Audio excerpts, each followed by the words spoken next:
My name's Roger. Sir, may I be of some help? That's funny. My name's Roger. Two Rogers don't make a right. Roger, I have a problem. Yes. I've been in LA for 3 months now. I have money, I have taste. But I'm not on anybody's A-list, and Saturday night is the loneliest night of the week for me. Well, a Ferrari would certainly change that. Perhaps. But you know, this is the one. Yes. I saw 3 of these parked outside the local Starbucks this morning, which tells me only one thing. There's too many self-indulgent wieners in this city with too much bloody money. Now, if I was driving a 1967 275 GTB4 can, You would not be a self-indulgent wiener, sir. You would be a connoisseur. precisely.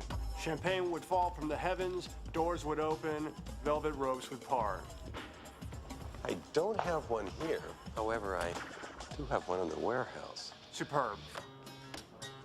What else do you have in the warehouse? Hey guys, a week or so ago, we had actor Stephen Shellen on our show, and he shared some personal stories with us. We started to get into the subject of him being targeted, but that subject is so huge and encompasses so much, we needed more time to get into that. So we have Stephen back with us today, and he brought a very special guest with him to also speak about targeting.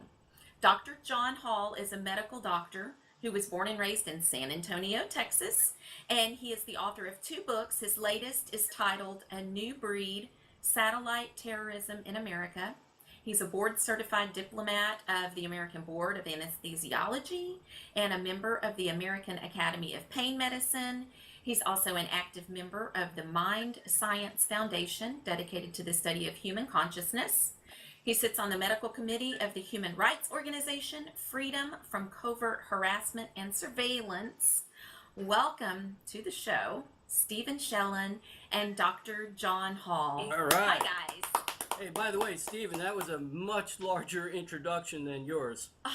I know. Well, Dr. John has a lot more credits. I was just a dumb actor writer. Just not on IMDb. Mine are. I don't have enough on IMDb. We got to get you a Wikipedia set up. So in all seriousness, so yeah, we touched on it last week, and it's, you know, I got my version of targeting was like a COINTELPRO targeting when they, you know, it's like Eyes Wide Shut when Tom Cruise is getting followed. And then I think the best kind of example is I ended up homeless after a couple of years. It doesn't take long. It didn't in my case anyway. I lost all my friends, family, everything. No one believes you, and you can't really talk about what's going on because it sounds insane. So I went to a movie theater in Marina del Rey, and there was a movie playing called, what was it called, Kim? The Will Smith movie, a spy game movie. Enemy of the State. Enemy of the State, Yes. sorry. So I sat in the movie theater, and in Marina del Rey, it was great because there was quite a large black population that would go to the movies there, and they yell at the screen and stuff. It's like an interactive experience almost when you go to a movie there, you know what I mean? So I'm sitting there alone watching this movie, and I start crying. You know, and these soul sisters are looking around at me and stuff going, like, who goes to Enemy of the State and cries? Well, I cried because that was, I think, about 1999, and I've been in the game now for 3 or 4 years. And that basically, it was the best example, or it really exemplified what I had gone through. You know, as far as being tracked, followed, how are they following me? Dr. John will elaborate on satellite technology, but for me, seeing that film, I'm like, oh, maybe someone will start believing me because now it's in this movie. Well, that didn't work because that's just called revelation of the method. And then people say, oh, well, you just saw that stupid movie. That's why you think this. But that basically explains my version of targeting. I don't talk too much about directed energy weapons, although I've had a little bit of experience with it and I've been hit. But it's not something I really elaborate on. However, I do have friends that have gone through it, and I can promise you, I absolutely trust and believe my friends, and I know all of this to be true, including voice to skull. And it's really not that fantastical when you start looking at not just the patents, but the evidence basically, and the fact that they've even announced back in 2001, I think, this jerk. What was his name? Let me find it. This guy, I don't know if you've heard of him. Wow, what a creepazoid. Dennis Bushnell Oh, wow. announced it in 2001. Anyway, Okay, he's yeah. worth looking into.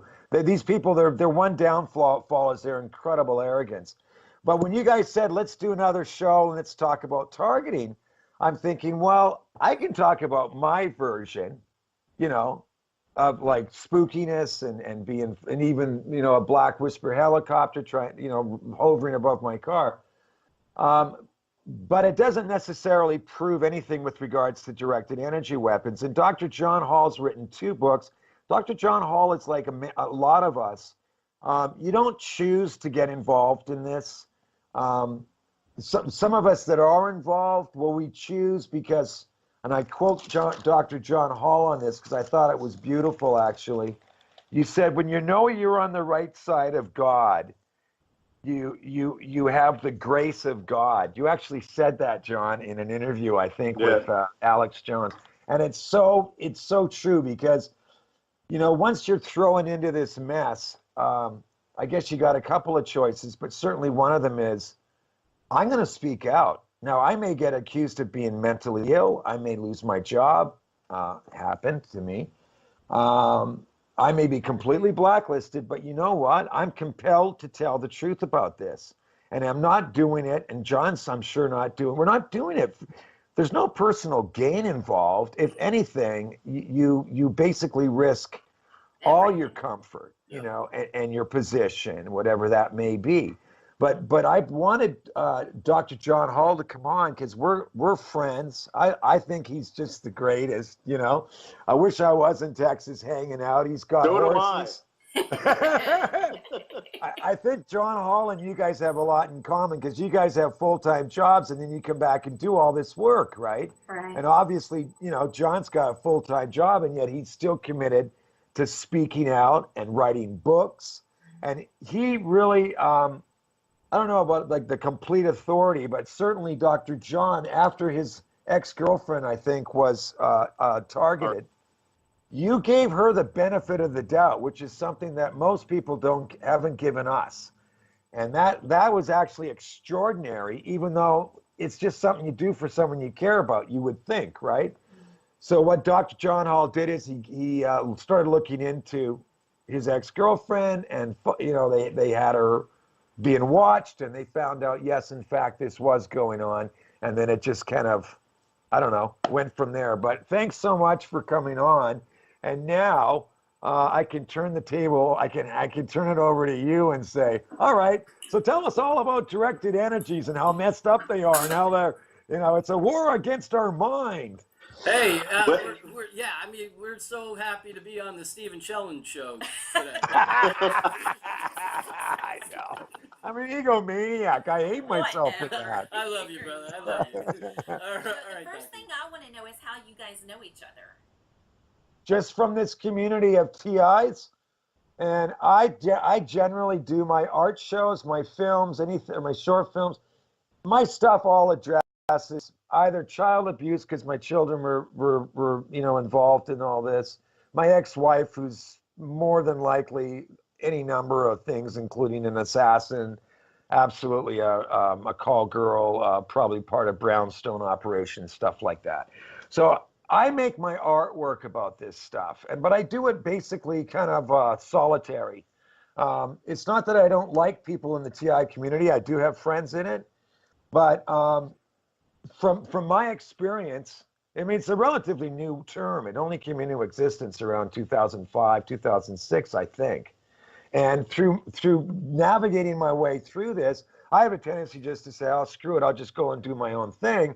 But with John and I, we've met through this community, and we like each other, and there's a matter of factness to both of us where we're not talking about aliens beaming us up to their spaceships and experimenting on us. In other words, we try to stay as grounded as we can be inside of this insanity. And that is the interesting thing with this community is, especially when Steve was in Hollywood and in his heyday and doing a lot of the great movies that he did, our paths would have never crossed. I was stuck in, doing medicine and in my rut. He was in his rut. Two vastly different worlds that, unless he had had an injury and was in Texas, probably we'd have never crossed paths and never met. So that is probably one of the only blessing of being in a community like this is finding other like-minded people. And he's right. Hollywood and California in general is one of the most targeted states. There are a lot of victims, more so in California than anywhere else because a lot of the technology resides there. Hollywood uses it as a control issue for a lot of the talent that are there. And there are a lot of successful actors that are going through exactly what Stephen went through.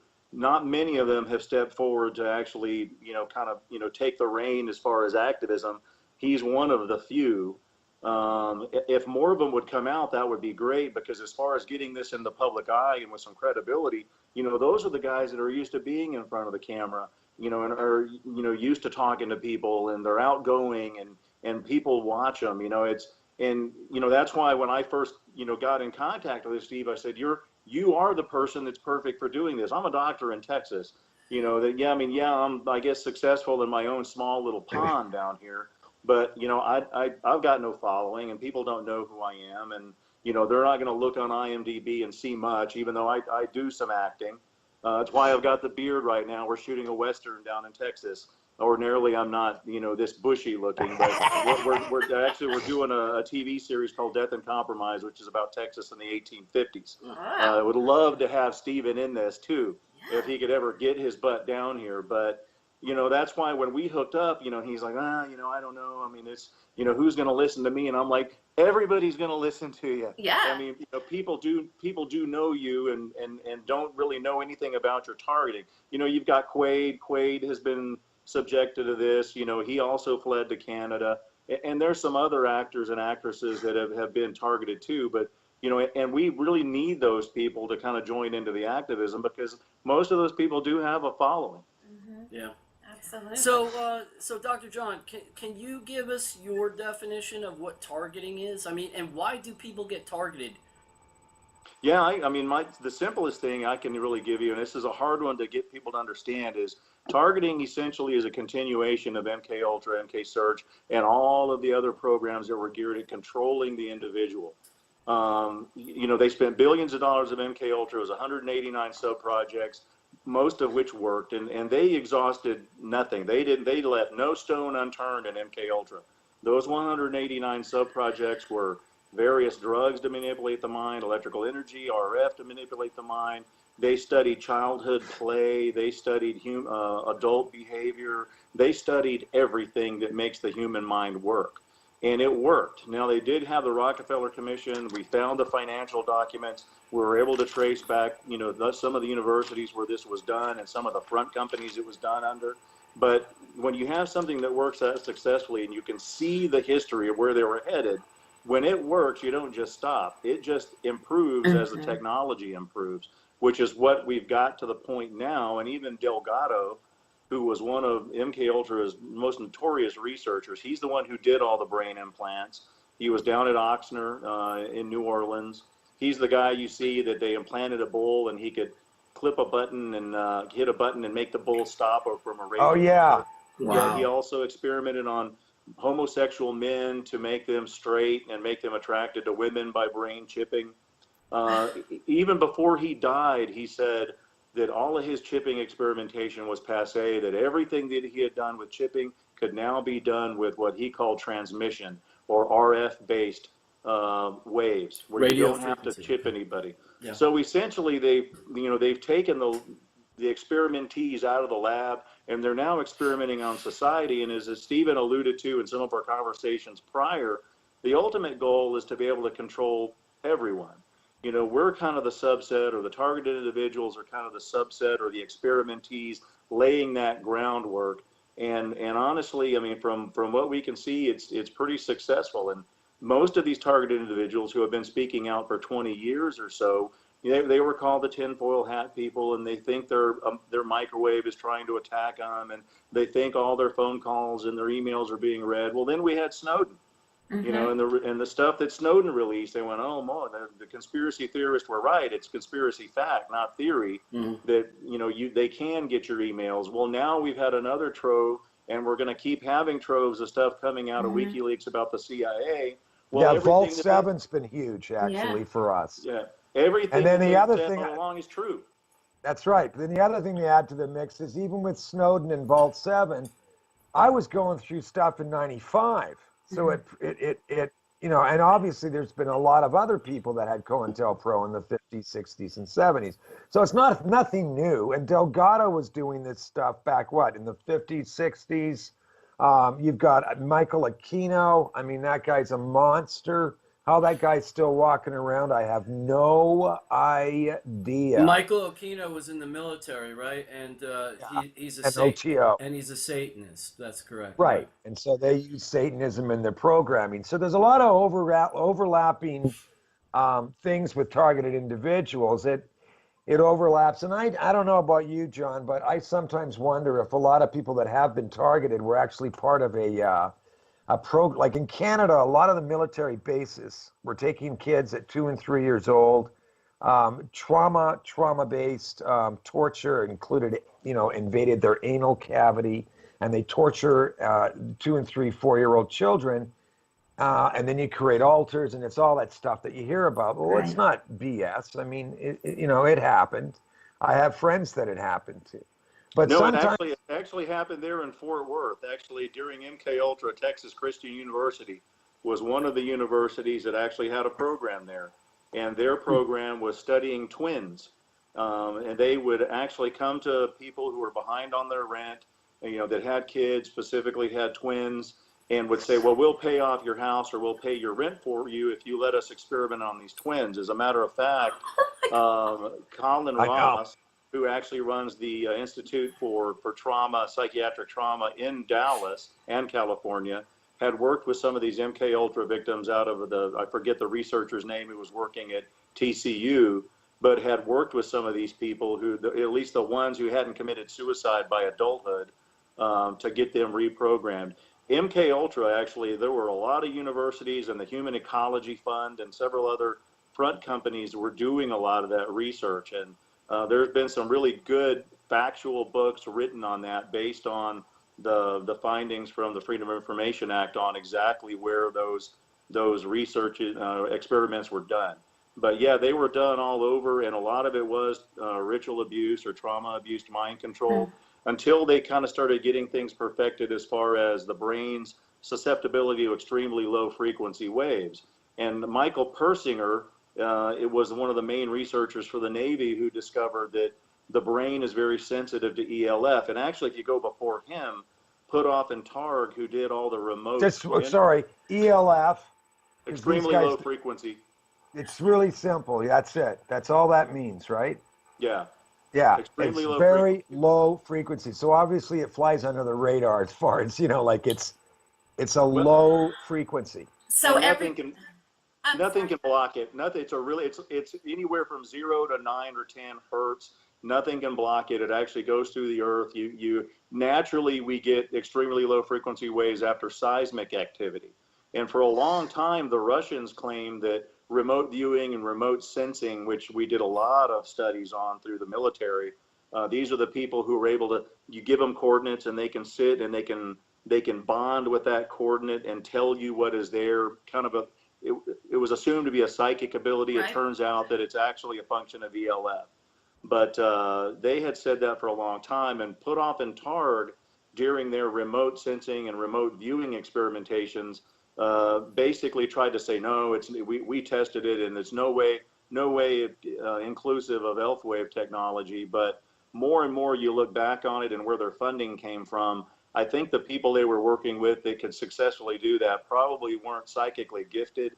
They were probably electronically augmented. Wow, that's a lot to take in. So Well, it is. See, that's the thing. But if you can try to get into the simplicity of it, and I know that seems weird, but just imagine extremely low frequencies. There's a book written called The Mind Has No Firewall. Okay, so in Right. other words, these low frequencies they've perfected it. And what I was going to say is a lot of people that were MK Ultra as kids and they have dissociative identity disorder, which used to be called multiple Yeah. personality disorder. Well, if they somehow went outside of the flock, let's say they drifted off, let's say they whatever, I do think some of the targeted individuals are people that are MK Ultra and have no idea. I mean, there were so many experiments going on these military bases in the U.S., Canada, all over, really.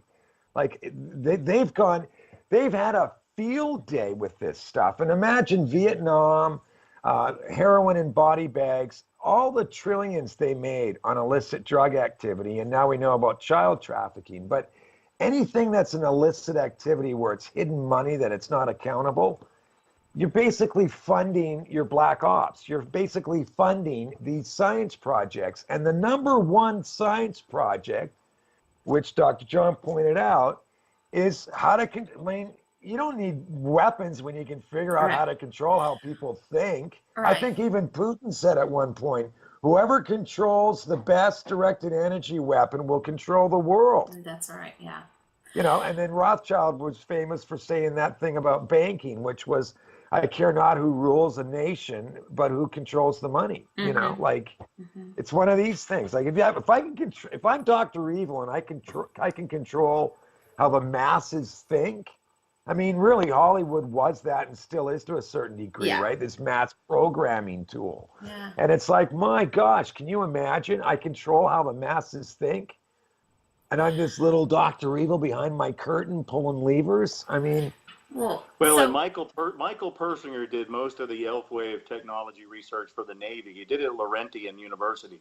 And even he said in the late 80s, after inventing what he called his God helmet, and this was basically a helmet, he could put it on you, put you in an isolated room, stimulate the brain, the right parts of the brain with the right frequency of ELF, and these people would either think they were abducted by aliens or think they were personally in the presence of God. That's why they called it the God helmet. But either way, they thought they were not alone in the room, that there was a presence with them. So he titled it the God helmet. He continued experimenting with elf waves on the brain.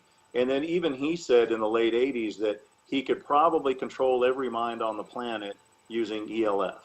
That's how sensitive the brain is to it. That's why whenever there's an earthquake, you would tend to see a bunch of UFO sightings. And it's not because probably they were really UFOs, but it was the Earth generating elf waves from the seismic activity that was influencing the people's minds that were in the area where there was a spike in elf waves. Well, and then there's that's why you saw the invention of HAARP, the High Altitude Auroral Project in Canada. It's an ionospheric heater. Its one function in life is to bombard the ionosphere with radio waves. The ionosphere heats up, forms a buckle, and slams down ELF at the Earth, which can be directed. So they said it was a tool for over-the-horizon radar. It's actually a tool to generate elf waves, because they have figured out that elf waves, for one, can't be blocked. There's no way to block them. They go right through the Earth, and that they interact with the human mind. So once they figured that out, then they figured out ways to direct those beams, modulate those beams, and then get the human brain to entrain whatever patterns they need it to entrain to display whatever symptoms. And the way I basically interview and tell people about it is, imagine having a catalog of EEG waveforms, brainwave waveforms that you have. One of them is for, let's say, sadness. One of them's for grief. One of them's for anxiety. One of them's for madness or anger. Well, if I take your EEG and heterodyne it to match one of these, display one of these symptoms, and beam it back at you, your brain will entrain that elf wave signal, and then slowly your EEG will become that waveform, and then you'll display those symptoms. Now that's not the same as voice to skull. That's how you control someone, mentally. And have you ever, and one of the other ways I'll put it is, have you ever had one of those days where you're kind of feeling in a blah mood, you're not depressed, you're not down, the sun's out, it's not a sad day, but you're just, you just don't feel like working, you don't feel like doing much of anything? Well, if you talk to everybody around you, have you ever noticed everybody feels that way that day? Yeah. There's probably a reason for that. Wow. Wow, this is pretty fascinating stuff. It Actually. is fascinating. Does CERN play into this? Not so sure on that just yet.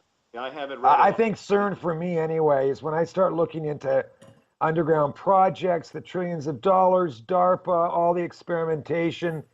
And I mean, they're having a field day, right? They're going nuts. These are some evil people. I'm not saying all this, everything's compartmentalized. So you've got good scientists, Right. you've got good people inside, but they don't know what the big picture is. And then you get into something like CERN, which is, I mean, it's not even, it's overtly, evil. And CERN ties in with it only because it's an extension of all this, pulling the veil, getting into any kind of power, anything to control people. And in the case of CERN, perhaps even, trying to break down the veil of other dimensions and Right. things like that. Yeah, and That's I'm right. not even sure the scientists know what's going to happen with CERN. Well, yeah, it's a That's loose scary. cannon. Isn't that It's crazy? it's like unlocking it's like unlocking the greatest, biggest, hugest nuclear weapon and not really knowing what you're going to do to cap it. I Right. mean, yeah, there's no, but transhumanism, um, I did a video game, John. Do you remember? Did you see any of that stuff? And they just tore me apart. And I wouldn't do another one because I found out about 2 or 3 months into it. I came home and I said, Kim, you're not going to believe this. I play a guy that owns this transhumanist, like, major corporation. I augment people. And the transhumanists will always argue that we're doing this for the betterment of mankind. I mean, they always pull that one, right?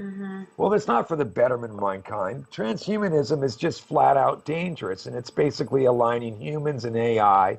And so anyway, I've been outspoken about the transhumanist thing, but it does tie in because if I'm already working on, let's say in my DARPA lab, I'm already working on experimenting with innocent housewives, on how to make them bark like a dog, how to make them hear voices, how to make them, because you honestly can control someone's moods, and the person owns that mood. Because if we're regular, relatively normal people, and you wake up and you feel really anxious and depressed, your natural inclination is to go, I own that. I woke up feeling like that. Yeah. I really have no Yeah. self-esteem. I feel really bad about myself. You're not going to sit there and go, oh, this is probably being done to me.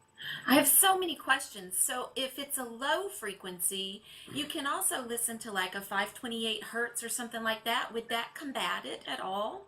Yeah, you're right. I think there are frequencies, right, John, that do help. I know my Yeah, friend Livingston would listen to certain frequencies. Yeah.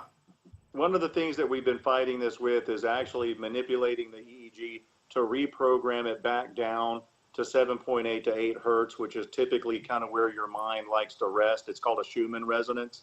Yeah, that's it. And one of the things that we have been working successfully with some targets with is basically putting them on a binaural beat program Yeah. that they use at night through earphones, Yeah.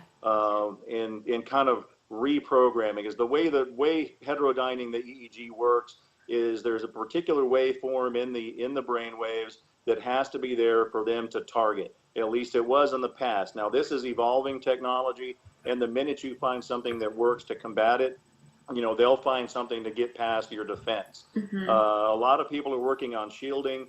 Even well-made research anechoic chambers or Faraday cages don't block everything.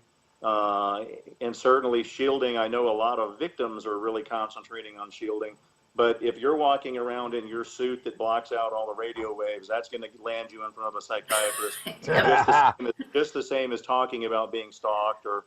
How well does that work out for people, John? Tell these guys how well it works out if, let's say 5 years ago, someone goes to the psychiatrist and says, this is what I'm experiencing.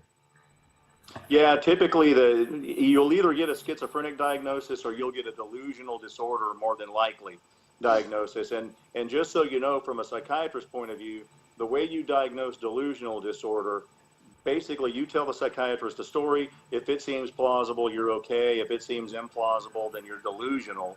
And I even had a psychiatrist friend of mine explain it to me. He goes, well, if we had a CIA agent come in saying, I think people are following me, well, then, then he's probably, they're not going to call him delusional. He's in an occupation that it stands to reason that that would happen. Now, if Kim came in there and, and said, oh, I think I'm being followed and people are trying to get at me and blah, blah, blah, you're going to get well, why you?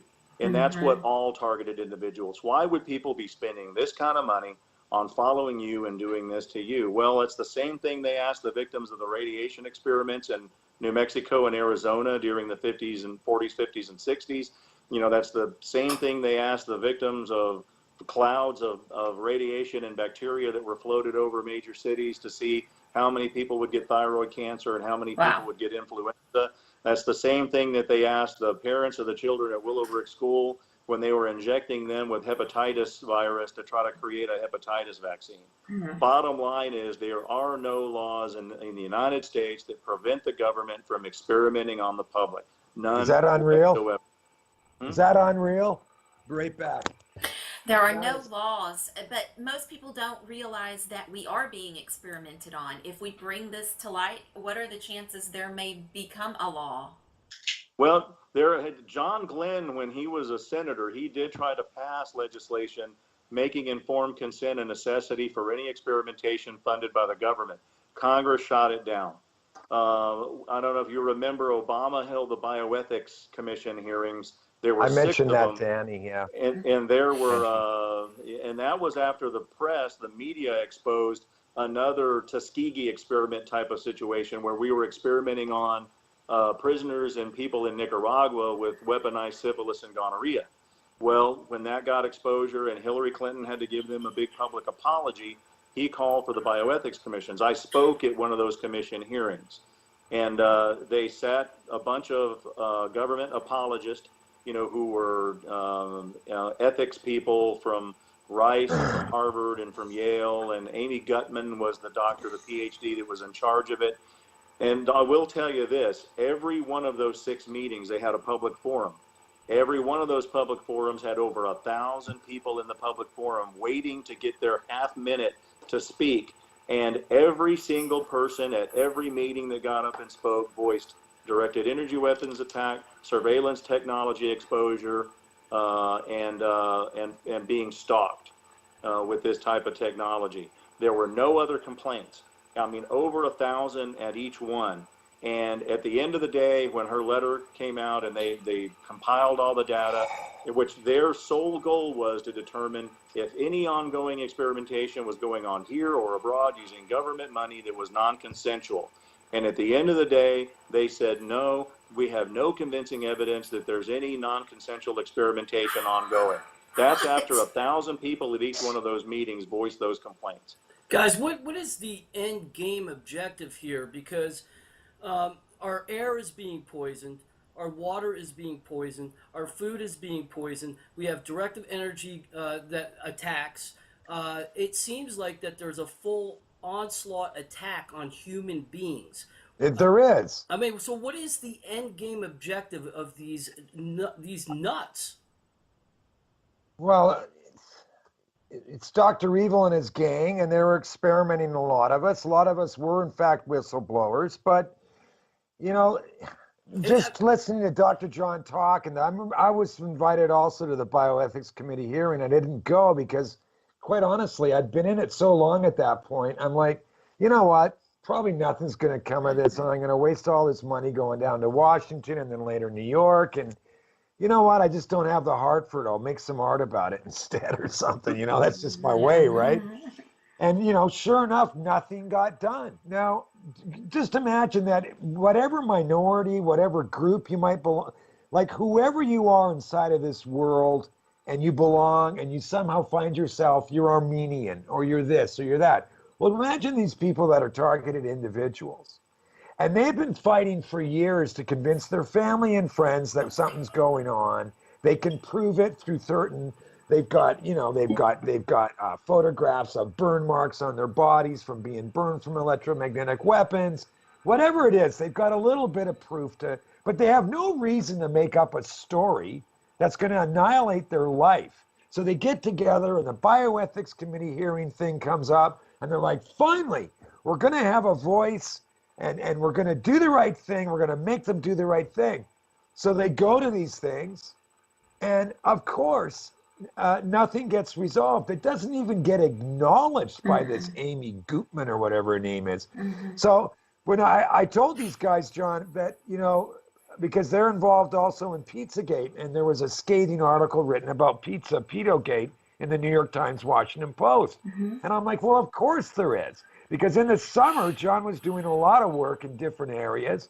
And actually, the targeted individual community, thanks in large part to John, was actually getting some, and it, you know, what an awful life, right? You spend your whole life trying to have a little tiny bit of believability and credibility, but you're not a liar and you're not making any of it up. And there's thousands of other people just like you. But so John was making some inroads, and we all were. It felt like it, right? It's like you can sense it.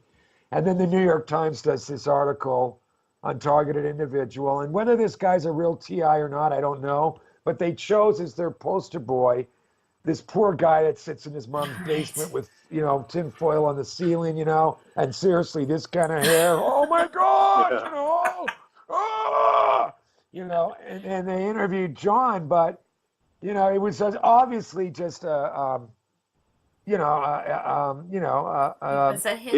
job. It was a hit job. I mean, the guy was hired to basically discredit the whole movement and kind of basically introduced me as the Pied Piper of a bunch of crazy folks who think they're being experimented on. And you're the good Samaritan that fell for it. You know, guys, I'm completely on board with what you're saying, and I completely agree with what you're saying. So, you know, once again, the question is, and I mean this from the bottom of my heart, what is the end game here? Because we know that there's chemtrails. We know about what's in the vaccinations. We know that they have fluoride in the water. All right. We know about the Monsanto. And so, you know, really, I mean, what do you think is going on here? I think the end game is to control a global population. And as conspiratorial as it sounds, you know, we're going to need people always need a boogeyman to be controlled. And basically, they're going to figure out whatever boogeyman that we need as a human race to basically have a one world government that control the way the population thinks and votes.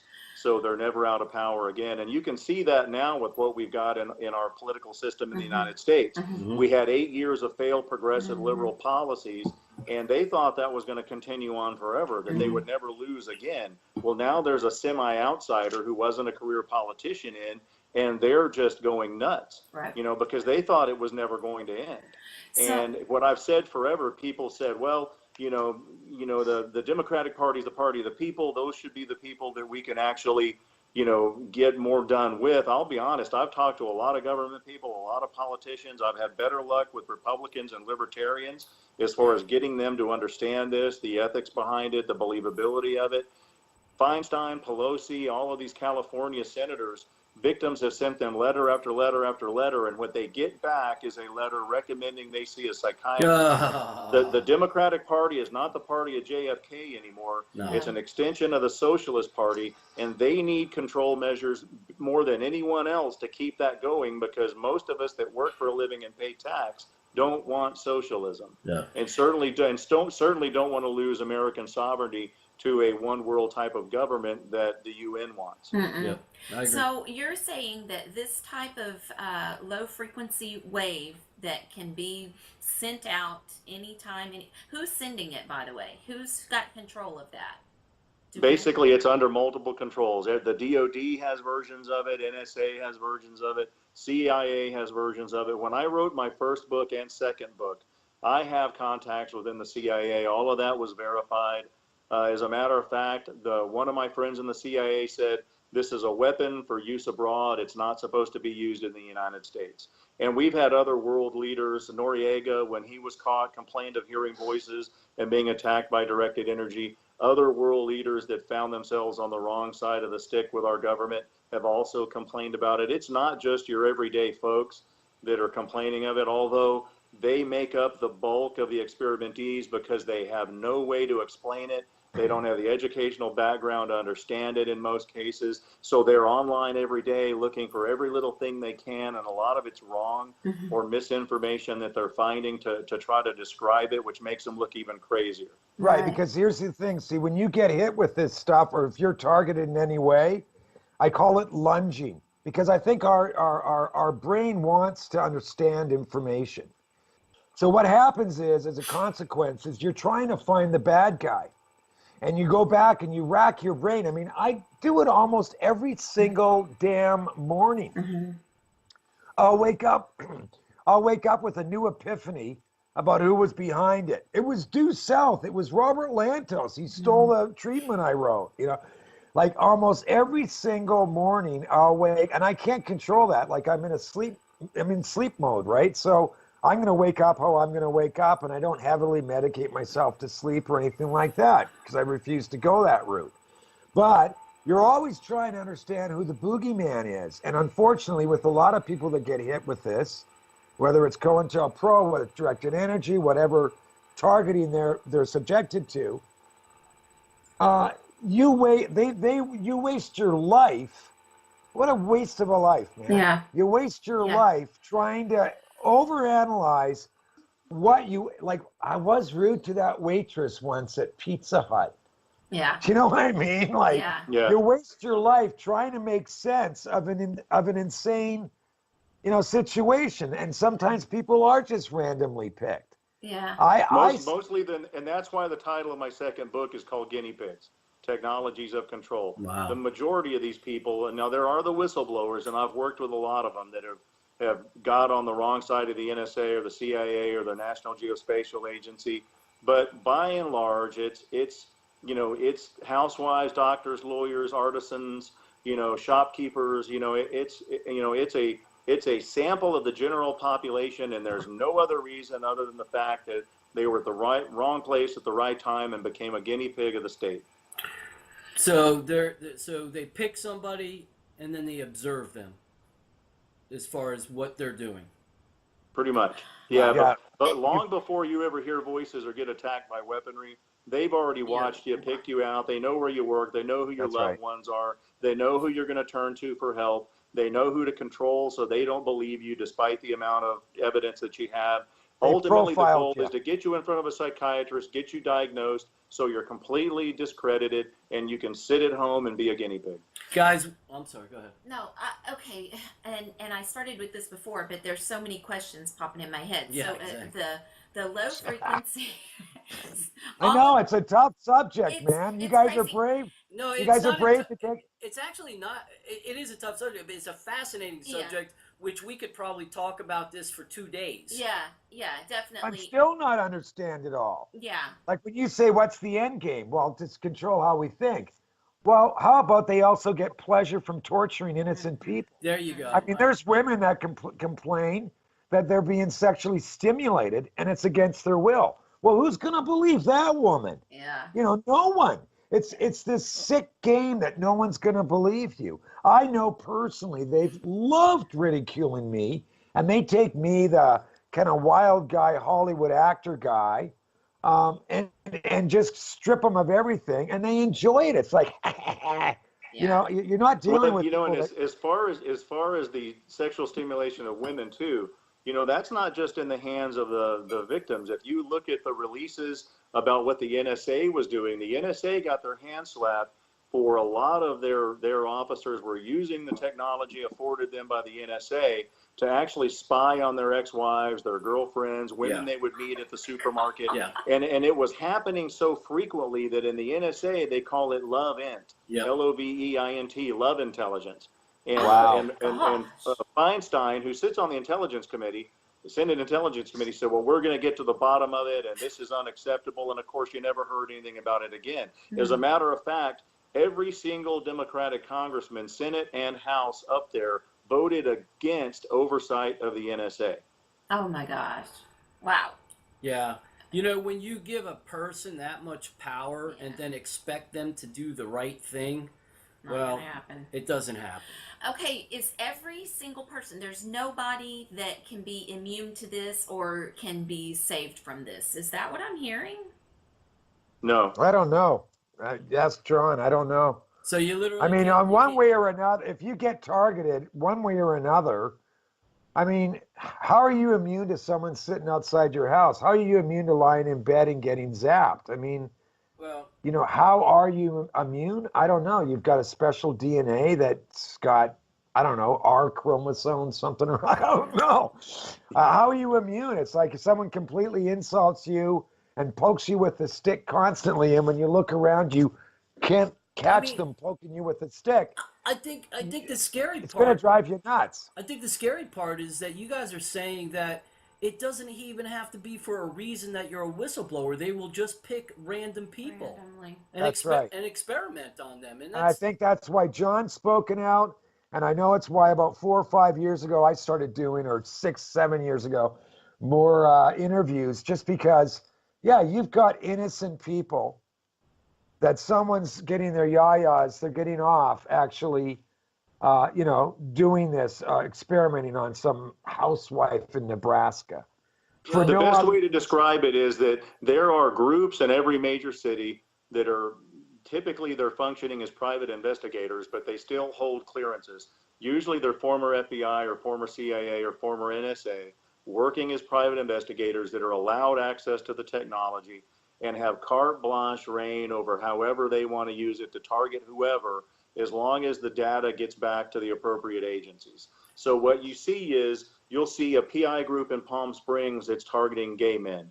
You'll see a group here in San Antonio, Texas that's mostly using it for sexual assault. That's what my first book was about. The girl that I wrote about was being drugged and being basically used as a sex slave. They were drugging her with Rohypnol. Men were paying money to rape her. Then you have a group in Florida that maybe is using it for corporate espionage. The group here also advertises use for corporate espionage. Well, when you take all of those groups of people from all the major cities, even though it's being done, carte blanche by the group allowed to access the technology, when you compile that population together, you have a pretty broad subset that mimics the general population. good point. Which is really what they're looking for at the top. And the reason they're doing that is, as you know about the Rockefeller Commission. They found all the financial documents. That's what actually led us to know what we do know about MK Ultra. Well, they're being sure that doesn't happen again. So instead of it being done directly by government agents that are actually under the employ of the government, other than in cases of whistleblowers where it is being done that way, the majority of it is being done by subcontractors. Well, we're living at a time right now that the trust of the government is probably at the lowest it's ever been. You guys are coming out with this information at a very good time because people are actually believing you and me right now as we're coming out with these stories. No longer is this conspiracy. WikiLeaks.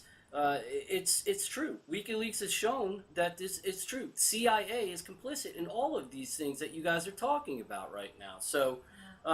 And then when I get articulate guys like you to speak up like this, it really adds to the credibility of this story. Yeah. Have there ever been lawsuits? Has anybody ever found out and tried to bring up a lawsuit? Thousands, Really? thousands, Yeah, all actually, around the world, some of Sweden, them by former everywhere. NSA agents. Yeah, I Yeah. mean, it's one of those things that we investigated ourselves and we found ourselves not guilty. Yeah. Yeah, and Yeah. that's the problem with targeting is people always ask me, well, there's got to be a lawyer that can help me. Well, for one, lawyers can only deal with the tangible, and and even as my case, the girl that I helped here, the SAPD people, the sex crimes unit, they had no problems believing me. I was doing their anesthesia. Matter of fact, the lieutenant in charge of their department, I had put to sleep for surgery a number of times. He had no problem believing the story. What we were left with, he said, it's not what you know, it's what you can prove in court. And there's no way to adequately measure or be able to prove that you're being hit by invisible waves. Right. John? Dr. John can get into the whole clinical thing of it.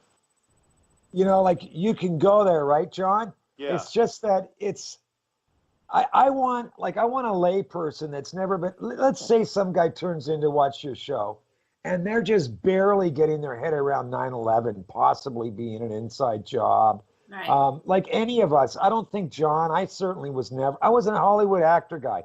I helped out homeless people. I let them sleep in my backyard if they didn't, like, but I wasn't like gung ho on any kind of conspiracy. I wasn't looking for a conspiracy. Right. And so I imagine someone like that, and that really has never been exposed to much of anything, and they're listening to us today, and they're, I'm trying to make it palatable that, like, getting targeted, it's like a lot of people go through divorces. Divorces don't last long. Marriages don't last like they used to. What is it?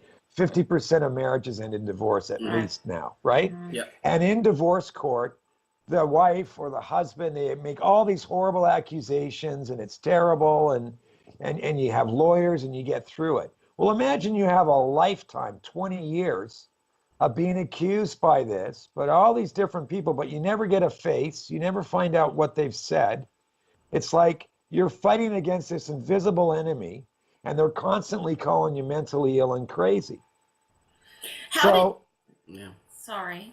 It's an the targeted individual thing, really, it's not really, that part of it's not really been dealt with too much. It's like, yeah, we go through this. And yes, whether it's directed energy, whether it's COINTELPRO targeting, whatever it might be, but it's a psychological breakdown of you.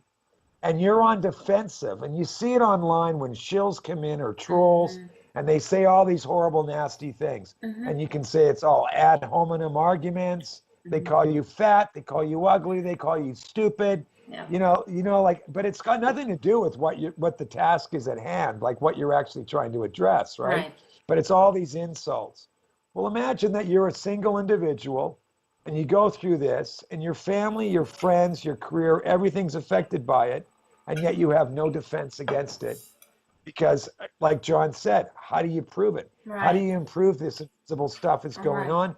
How do you improve, how do you prove that, so you're all like that psychological makeup, but like, that's why I use humor, because otherwise I just want to cry half the time. Yeah. Well, Like, it's much easier. I'm sorry. You can't. I got to keep, I want to keep fighting. And when I get a friend like John, who knows about the ins and outs of certainly the directed energy weapons and how all that stuff was developed, the patents were developed years ago, by the way. This is not new technology. Excuse me, like I said, imagine Tesla, and he's got a death beam in the Second World War. Yugoslavia doesn't want it, Britain doesn't want it, America doesn't want it. They just want to keep the war machine going, but they don't use Tesla's technology. And then when Tesla dies, they keep him alive as long as they can so they can siphon his information from him. Yeah, milk him for everything he's worth. And Tesla dies broke in a hotel room. But meanwhile, all this stuff that's going on, a lot of it has been an extension of what Tesla was working on 90 years ago. So if Tesla was working on this stuff all these years ago and dealing with the ionosphere and dealing with energies and what, Electromagnetic. like if Tesla, and I think Tesla was a good guy that wanted us all to have free electricity. I think Tesla's heart was in the right place. So imagine that they find this genius, Tesla, they steal all his stuff. Do you really think, knowing what you know now, that they just take all the information and all the developments that Tesla made, and it's like, oh, well, we won't bother spending any money or time developing any of this stuff Tesla worked on? Of course. Of course. The Nazis, a lot of this is an extension of stuff that Tesla tapped into 90 years ago. They're not going to leave that alone. Right. Dr. John, how did you first find out that stuff like this was going on? I had heard a little bit about it from some of my CIA contacts and people I knew within government, so I kind of knew the technology was there. I really didn't get into the activism until I actually had an ex-fiance come to me. We had already broken up. She came to me after we had broken up and said, "You're the only person I can confide into with this. I've got people following me that I don't know everywhere, and I'm hearing voices and being attacked by something." So, I said, well, she goes, "Is that possible and me not be crazy?" And you'd be surprised how many people actually, send themselves to a psychiatrist and going, "Well, I'm hearing people talk to me and I'm feeling things happening to me, and either it's demons or angels or I'm nuts." Mm-hmm. And of course the psychiatrist goes, no, you're nuts, you know. Yeah.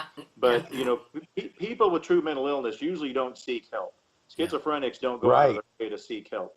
And schizophrenics develop in the late teens, early 20s. I just want to 20s. add that. So at 38 years old, a guy like me doesn't suddenly develop schizophrenia. It would Right. be really extreme if that happened, right? Yeah, and that's the other thing. And schizophrenia and mental illness, it improves with medication. Targeting doesn't. No, You right. know, and that's another big distractor. But this girl came to me and I said, you know what? Yes, there's technology that can do that. I don't know why it would be getting used on you. I mean, I was, you know, like any other doctor that would tell a targeted individual now, I was the same way. I was like, why you? I mean, you show apartments for a living. You're not the head of a corporation. You're politically inactive. She didn't even vote. She wasn't affiliated with either side. That was You know, me. I mean, but she was attractive, and that was the main thing, as it turns out. But so I said, you know what? Let's give you the benefit of the doubt. Let's wire up your condo and let's see if somebody's following you. So we put voice-activated recorders in her condominium. I had other people counter-surveilling her.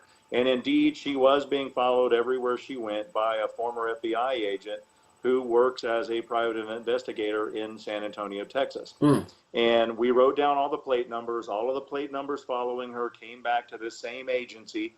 They advertise corporate espionage. He's the go-to guy that you go to if you're going through a divorce and you want to make your wife look crazy so she can't get custody of the kids and you don't have to pay child support. Yeah, You hire man. this guy and he breaks into the house. He gets her hearing voices. He attacks her with stuff. So she's calling the police every day, claiming that she's getting attacked by the waves and that she's hearing voices and that it's all a setup and they're trying to make her look crazy. And indeed, it makes her look crazy. And she can't get custody, and the guy doesn't have to pay child support. He's been doing this in San Antonio for years. It's basically a weapon of rich folks to pay him, but he has access to that technology through his clearance. And he hired nothing but his close relatives. So it's a private investigator that is former FBI, owned by former FBI, with a son that's a lieutenant colonel in the DOD, and a bunch of other relatives that he hired. There are no non-relatives working for him. And they do the stalking. They do the satellite-based, control. And what happened with her is they were breaking into her condo, putting rohypnol in her bottled water and food stuff. And then they would basically subliminally control her to drink and eat where they put the rohypnol. They rented condos on either side of her condo and would wait until she was in a drug state and then break in and sexually assault her. And once they knew that I knew this was going on, because I knew their vehicles, they started showing up in cabs, which is, if any of you have been to San Antonio, unless you're in downtown San Antonio around the Riverwalk, you never see a cab here. We're a long, spread out. And everyone's got a car. Everybody's got a car here. Nobody uses cabs. Well, all of a sudden, there's 3 or 4 yellow cabs a night coming into her place. And if they saw me there, they would pull on off and leave. If they thought I was leaving, they would sit in the parking lot and wait. And that's how they were bringing these men who were basically paying money to sexually assault her once they had her drugged up. So once I saw that, when we went to the police had no problems believing us. They said, we'll investigate. Well, and they did find that she was being stalked. Now, there's nothing they could do about the way she was being controlled because there's nothing tangible to present that in court. This was in 2000. Stalking laws in Texas were pretty negligible. Well, now we do have strong stalking laws that do cover that. If you're followed by the same person twice, you can get a restraining order. You no longer have to wait until you've been injured. Well, the reason those laws change is because of 2 cases, ours and another one that I worked with where there was a girl who actually complained about stalking and actually had her stalkers came to her house, held her at gunpoint, made her slit her wrist, and leave a suicide note. Well, when she told the doctors and the police this, they said, well, you were just severely depressed, you're looking for an excuse for you trying to kill yourself, and you need mental help. Well, 2 months later, her stalker shot her in the neck in the parking lot of her work and killed her.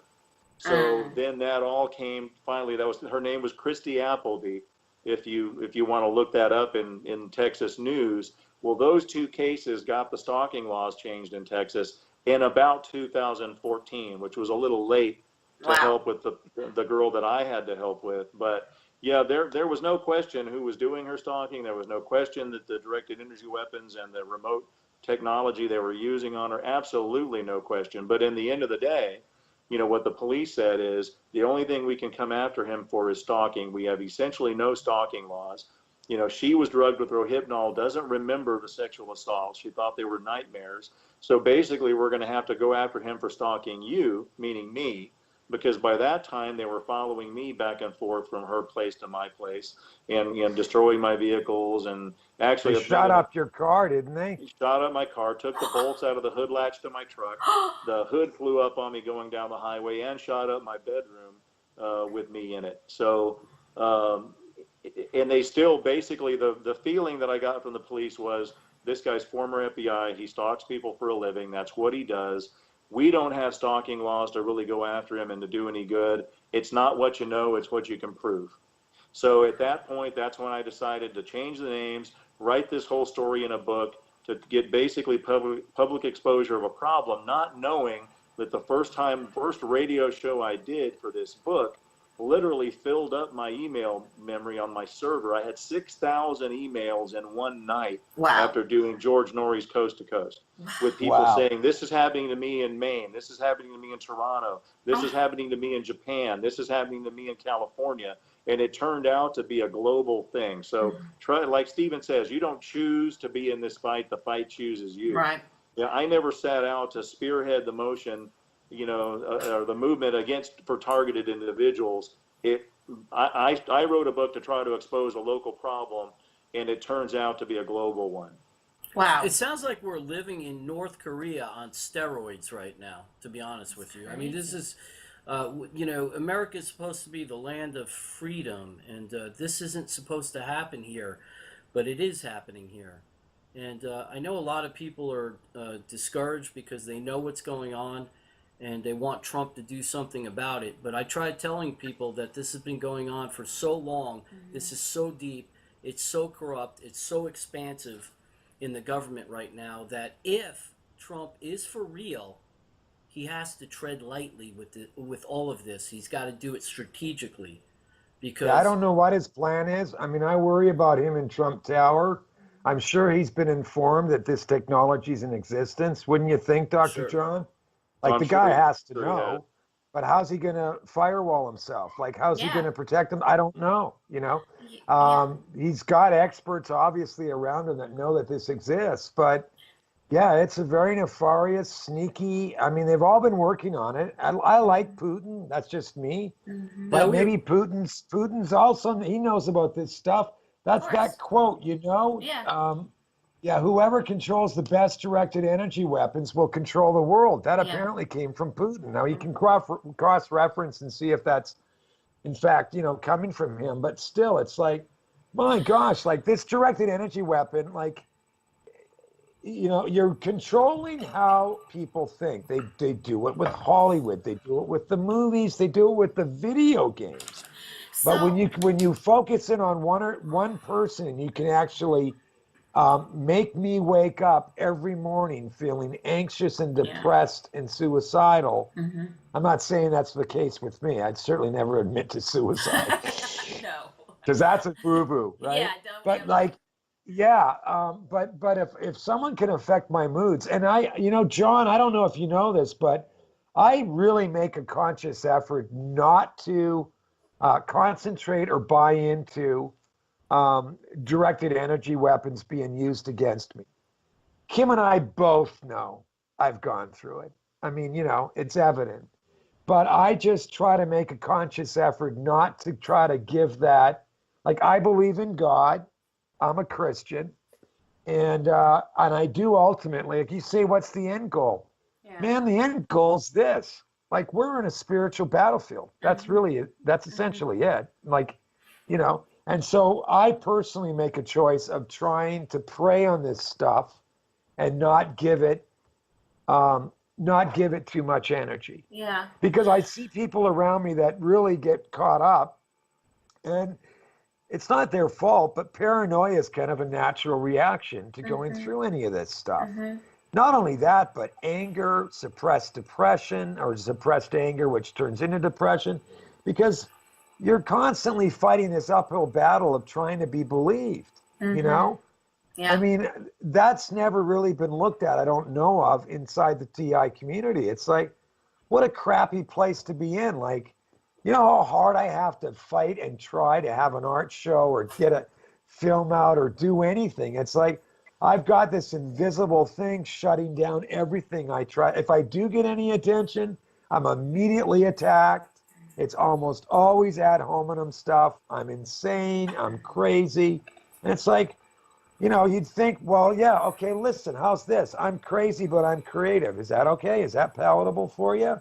No, you're insane. Well, you know what I mean? You know, I So mean, you're always at these people. I'm stronger than a lot of people, but you're always at war with, like, you know, this invisible you know, entity that's trying to, like, tear you to pieces. And that you know, I don't care how strong you are, it really wears on you.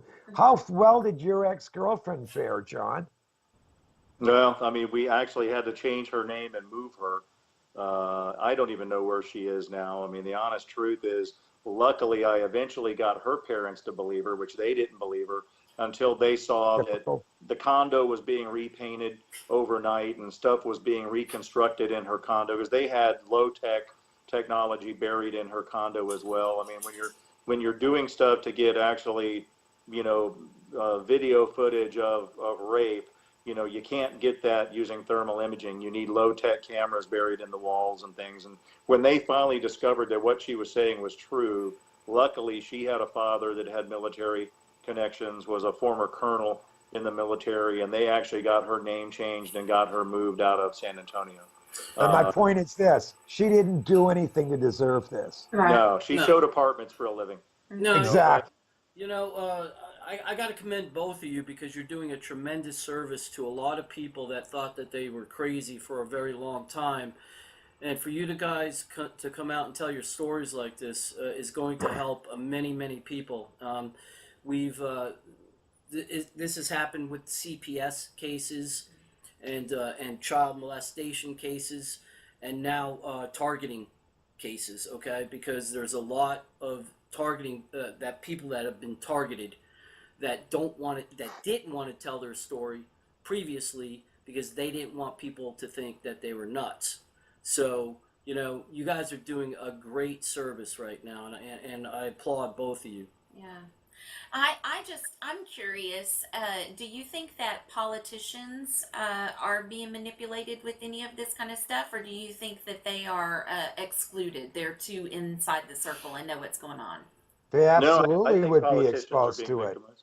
If you're a good politician, if you're actually one of the good guys, it's this invisible weapon. You don't think they're going to use it against some politician that actually has, like, backbone and it's telling the truth and believes in, like, helping his constituents and doing the right thing? I mean, that guy's the enemy, right?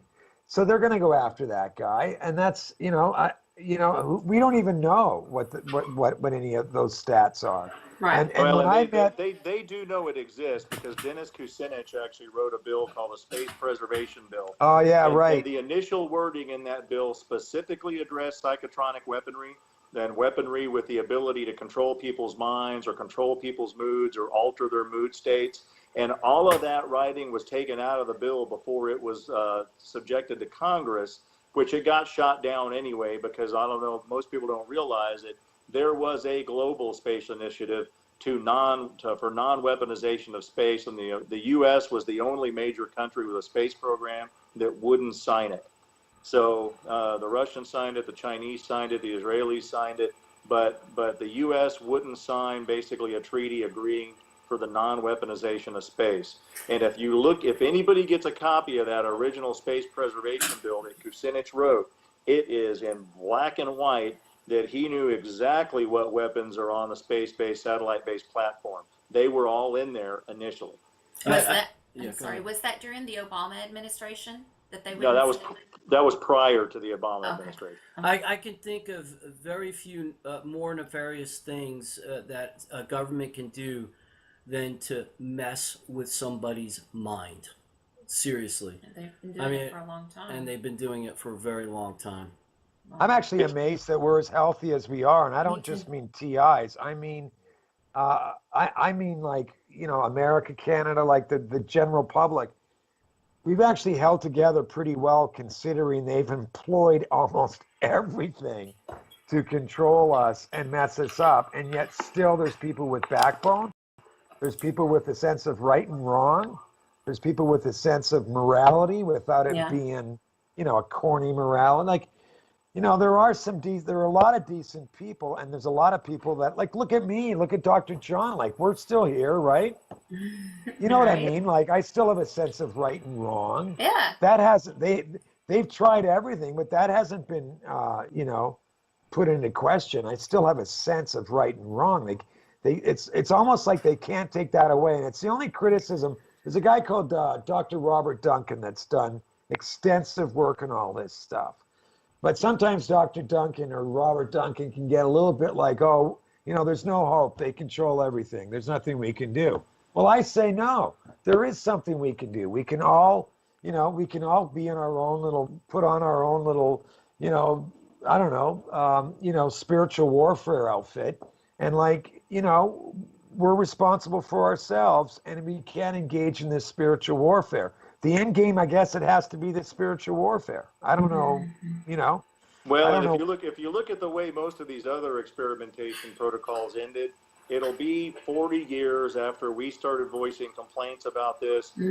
There'll be somebody with big enough media exposure that will expose, oh my God, they really were experimenting on people's minds. There'll be a congressional hearing. They'll blame it on national security, and then we'll get whichever version of Hillary Clinton, whoever is the State Department at that time, will come out and give everybody a big apology. They did it with Tuskegee. They did it at the Acre hearings for the people that were experimented on with radiation, and it'll be that way with us too. It'll be And they did it with 30 years. residential schooling in Canada, where they killed 50% of the native kids that were taken from their communities and put in residential schools, and were tortured, sexually abused, murdered. 50% never came home. Then they finally offer an apology. How do you offer an apology Yeah. if you killed off 50% of the Aboriginal people in Canada? Yeah. What, the apology's good enough? No. No, it's not, obviously, right? And what about with the suffering? And then you create generational abuse, because you've done that to one child, and then that child gets out of residential school if they live that long, and then they're going to, be abusive to their children based on what they've been like. Do you know what I mean? It just doesn't end. But I do believe that the controllers or the people behind a lot of this stuff, they're very sick, people that have already been exposed to extreme abuse themselves. And so this is nothing for them. This is just an extension. We're just like the worthless eaters that have to be their guinea pigs. But I'm not ever going to accept it. Never. Yeah, you guys make up you guys made a good point though about the millennials, and I call them snowflakes, and we don't have a lot of empathy or sympathy for them. But maybe I have to rethink that right now, because there's an onslaught, there's an attack on their minds right now, and it's not their fault. So they don't know. They're just going to college, and they're just being infiltrated right now by a bunch of maniacal Luciferian nutbags that want to control their minds. And so, Oh yeah, Daryl, that guy. For anyone listening, Daryl Hamamoto. Wow, this guy's amazing, because he really nails, that just basically that whole intelligentsia community, how they've infiltrated universities. I mean, I'm old enough, and I'm sure you guys, John is too, and I remember when you'd hear about in the 60s, let's say, and you'd go to university and you'd debate your professor, and I'm thinking, oh, that's cool. Like some older kid in the neighborhood's telling me about his brother, and they're arguing in university with their professor, and there was this, I wouldn't say but in a discourse, there was a chance to debate, to engage, to talk, to argue. All those things I think are healthy. And now the education system has really just been memorize this and we'll pass. Feed it back. Yeah. And you don't have any critical thinking skills that are encouraged. you're really just AI is what you are. You know, I'm Yeah. going to memorize all this stuff on my cell phone and take my test. Okay, let's go. Uh-huh. Well, How is that I'm sorry. anything? Yeah. No, no. It's just it's not, you know, you've heard about people that graduate and have great, you know, like educations, but they have absolutely no street smarts, Right. right? Yeah. Yes. Well, this is That's, kind of like the extension of that, but Yeah. like on steroids, Yeah. where these poor kids, there's no chance to think for themselves anymore. The education system has been completely messed with, you know, and that's all been intentional. Well, my Mhm. favorite story is I had one of my friend's kids come up to me. She was 10 or 11 at the time. And I'd given her a handwritten note, and she looked at it and she goes, "Is this hieroglyphics?" And I said, "Man, my handwriting's bad, but it's not that bad.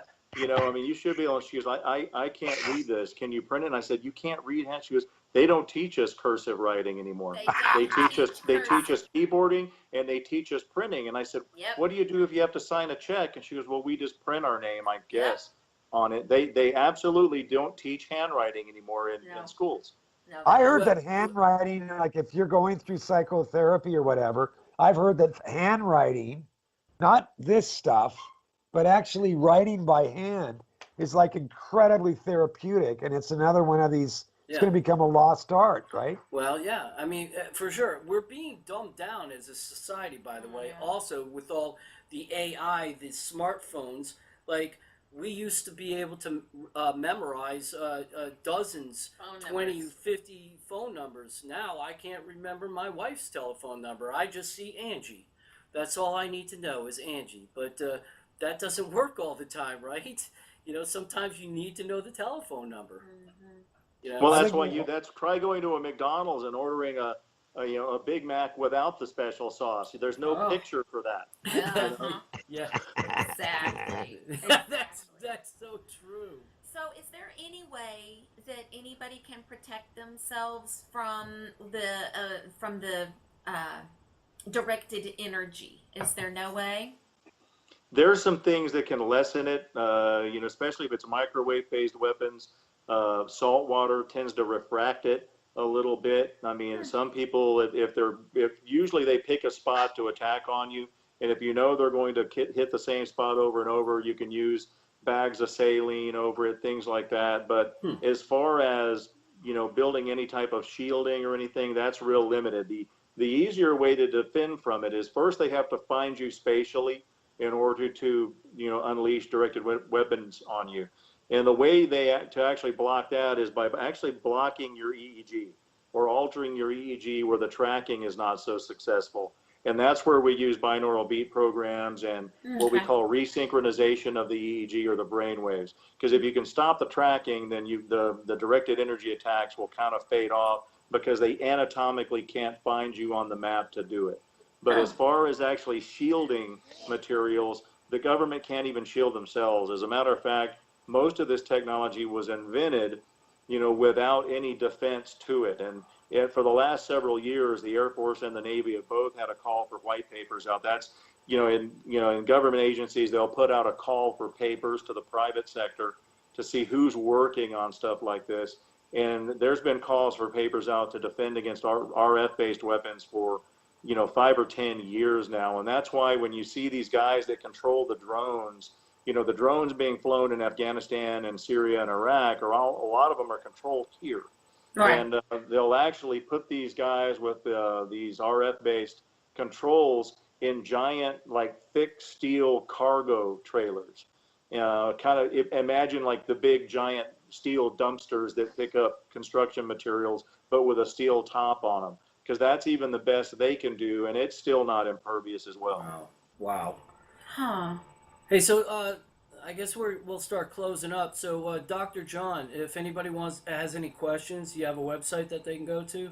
Actually, the best way to get a hold of me is on Facebook, and I will tell your listeners, for anybody that doesn't believe that the government will experiment on the public, without remorse, read Guinea Pigs: Technologies of Control, because I go through the first several chapters are based on known experimentation that the government's perpetrated on the public. If you don't believe what I'm writing, well, look at the references; they're all there. So that would be just go to Facebook, look up Guinea Pigs Technologies of Control. You can find me there. Hey, and Stephen, I got yelled at for not asking the same question to you last time. How can people get a hold of you? It's www.stevenschellenberger.com. That's not my real name, by the way. I had to, Stephen Shellen was finished, so I used my dad's last name and added ER on the end. My dad was German, and he was in the Canadian Navy in the Second World War. So he changed his name from Schellenberg to Shellen. And I thought, well, now that I'm getting beat up and hated and despised and ridiculed, I might as well be German again, you know?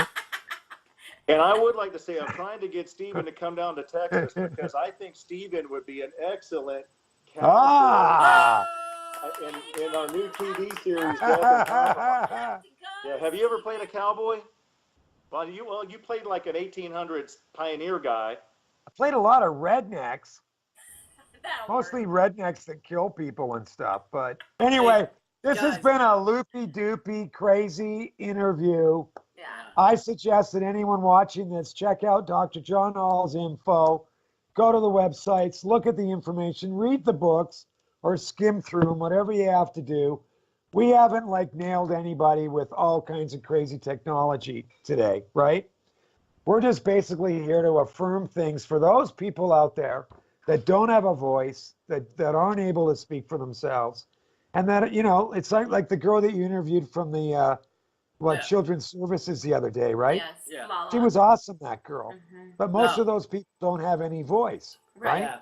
Yeah. And you guys give her a voice. Yeah. So that's really what this is all about. And that's why, if you notice, like if you look up targeted individual, you're going to get hit on the first page of Google. Oh, they're all crazy. They're insane. They're paranoid. They're schizophrenic. That's typical, man. Like now we're starting to become more savvy as a nation, as a culture, that, oh, wait a second. If they're ganging up on these people, then maybe there's something to it. And I've That's right. noticed people changing like that, right? Yeah. Well, it's because they say all of these people think the government's trying to get them. Well, Mhm. after Snowden and Vault 7, guess what? The Yeah, government's they are. trying to get you. Is. Now, I always have to edit so much with you, Steve. I don't know why. Hey, are we all going to get And then we'll do together in this. Texas? I It's think the that's Rays, gonna- man. I mean, the that's gonna Rays be- are like, That's gonna Hang on a second.